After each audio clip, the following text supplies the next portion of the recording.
السلام علیکم ناظرین، میں ہوں کرن ناز۔ دعوے دار اور دھوکے باز ہزار ہوتے ہیں لیکن حقیقی لیڈر سالوں میں نہیں صدیوں میں پیدا ہوتے ہیں۔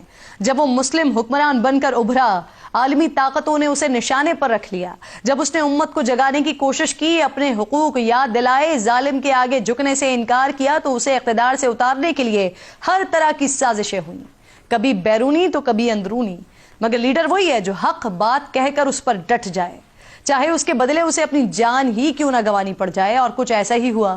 پیسوں اور اقتدار کی لالچ میں چند مفاد پرست عالمی طاقتوں کی غلامی قبول کر کے غداری کے مرتکب ہوئے۔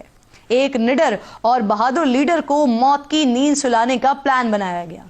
اس بہادر لیڈر کا قصور صرف اتنا تھا کہ وہ اپنی ریاست کو آزاد رکھنا چاہتا تھا۔ وہ کسی سے ڈکٹیشن لینے کو تیار نہیں تھا۔ اس نے دنیا کی سپر پاور کے آگے سر جھکانے سے انکار کر دیا تھا۔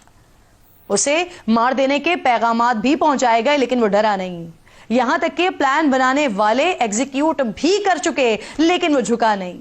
وہ ریاست اور اپنے خلاف ہونے والی بیرونی چالوں کو ناکام بناتا رہا، اپنی قوم کو جگاتا رہا اور غلامی کسی صورت بھی قبول نہ کرنے کا اعلان سر عام کرتا رہا۔ رفتہ رفتہ اس کا نعرہ عوام میں مقبول ہوتا چلا گیا۔ دیکھتے ہی دیکھتے اس کی ہمت و جرأت کی کہانیاں سارے زمانے میں گونجنے لگیں۔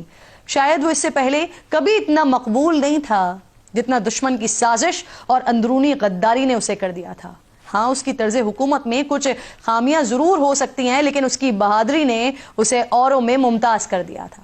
اس نے مسلم حکمرانوں کو جگانے کی بھی بھرپور کوشش کی، اتحاد بنانا چاہا لیکن وہ کامیاب نہیں ہو سکا۔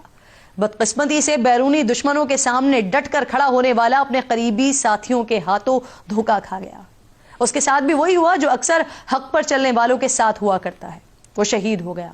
دنیا اس بہادر کو ٹیپو سلطان کے نام سے یاد کرتی ہے جس نے گیدڑ کی 100 سالہ زندگی پر شیر کی ایک دن کی زندگی کو ترجیح دی۔ آج اس عظیم بہادر لیڈر کا یوم ولادت ہے۔